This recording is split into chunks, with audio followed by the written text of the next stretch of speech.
the target of the rebels were in this, for the girls to abduct the staff and the students so that they can be taken to help them in the bush.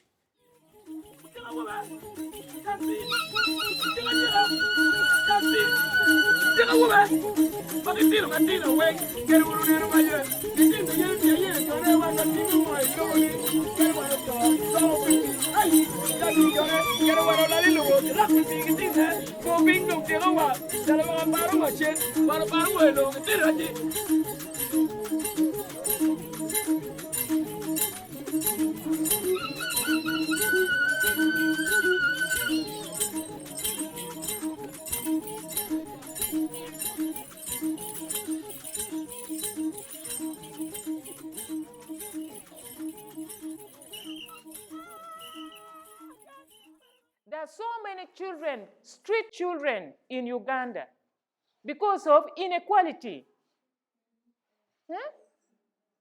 Because of poor customer care, there is early marriages. Because this father does not care about the daughter. What is interested is dowry. You find this girl is 14 years, has passed very well to go to senior one. He said, no way. What I need is money from this businessman. Get married. If you don't get married, get away from my. So early marriages because of poor customer care. You get it? There's so many factors which is happening in Uganda because of poor customer care. Questions we now give you these days is common sense. Unfortunately, common sense is not common. Common sense is not common. Unfortunately.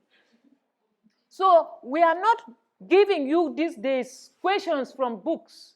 We want you to use common sense and relate to the ordinary situation. This is because you are going to go in the villages to work, and therefore you must know the real life. Is that clear? Then my elder sister went to my father and said, you see, I want to be a nun. Simply because the sisters really liked her. So she thought she had a vocation. So she went to my father and said, Dad, I want to become a nun. Then my father said, no, you are the firstborn, you are not going. So when I grew up, I started feeling this, desire to become a nun. I was very young, I think around 7 years, I started having this feeling. And each time, I'm with the children, I find myself tying my head. I didn't know why, but I could tie my head, and then I would get a small stick. Then I will ask the young children, say, come around, I'm going to inject you. I didn't know I was going to become a medical personnel. But during that time, all my play was geared towards tying my head and then injecting. So later, I understood my father also had a similar desire for me, that I wish this daughter of mine could become a nun and a nurse. And that is what happened. So when I grew up and I started feeling this desire of becoming a nun, I went to my father and I said, Dad, I want to become a nun. Without even saying anything, he said, yes, that is why I was educating you for. And yet for my elder sister, he refused. For me, he willingly accepted. So I started now preparing to come to the convent. So he was very, very happy. When my time came, when they were now dressing me as a sister, he was the happiest man. And after my profession, he threw for me a very, very big party at home. So everybody was there, and he was really dancing like a madman, with happiness. Even my mother was encouraging me.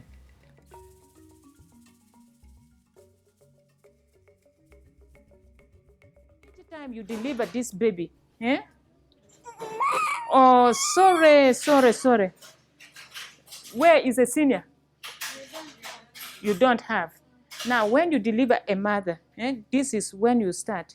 Immediately after delivering, you put this baby here. The first time I came to St. Mary's, as a tutor now, I was very scared about students.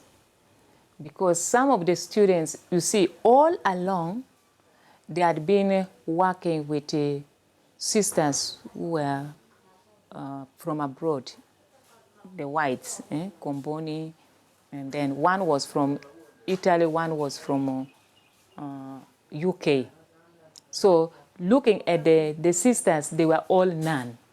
But now I come as an African.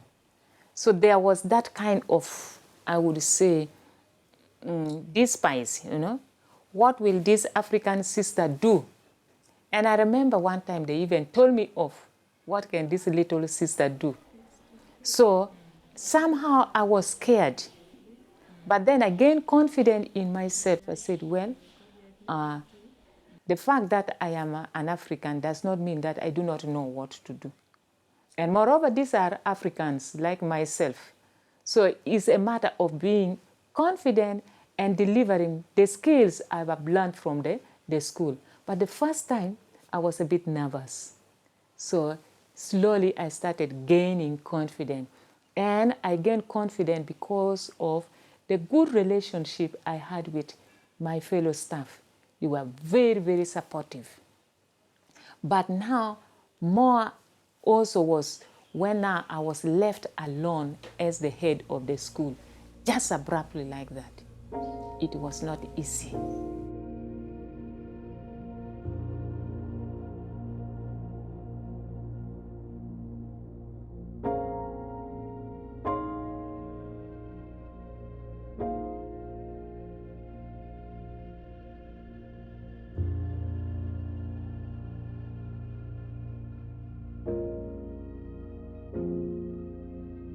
That was a period of intense insecurity. I was in Gulu taking care of the bishop, and during that time it was very tense. So removing me from there, they brought me again to a place where again the rebel activities were very, very intense. So when I reached here in 1992, I found that the community in this area were really affected, and they were still under threat of rebel activities. But now it was also affecting the hospital and the school. It has really sent us backwards very, very many years. And the experience has been nasty. We pray and hope that it doesn't repeat itself. This institution, the hospital, was a big dormitory of about 40,000 people. 1992, when I was in the hospital, I didn't feel the impact so much because I was not so responsible for the people. But then when I was moved to the school in 1997, then I started feeling the weight, because at night we could do, when they start fighting, we could run with the principal, who was a Comboni sister, to run from the convent there. I think you saw it, coming to the school. That practical room was where we were sleeping, so that the girls could know that at least there are some people around.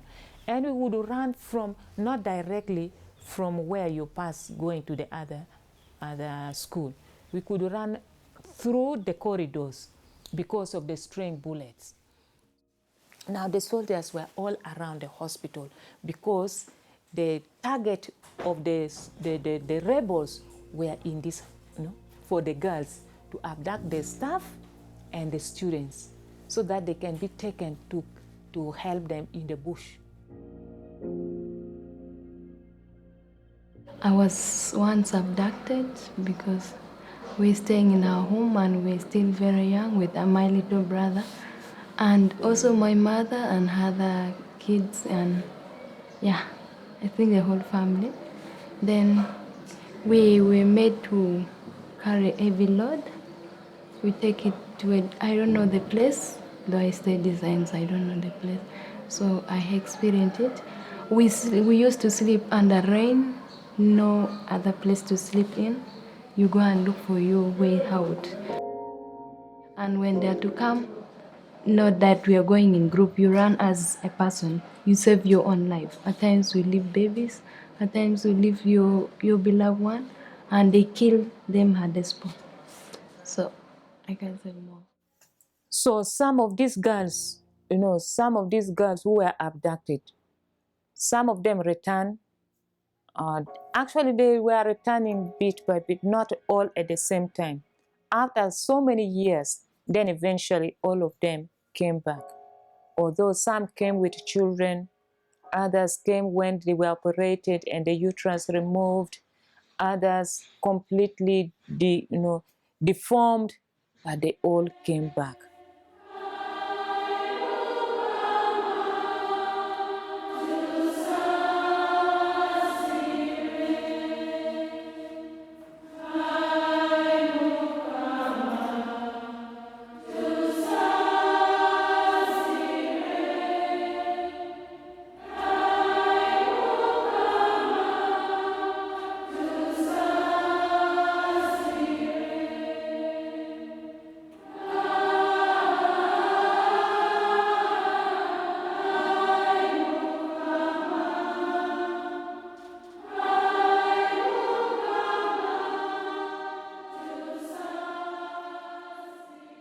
Actually, I had chosen three things: either to become a nun, or a nurse, or an actress.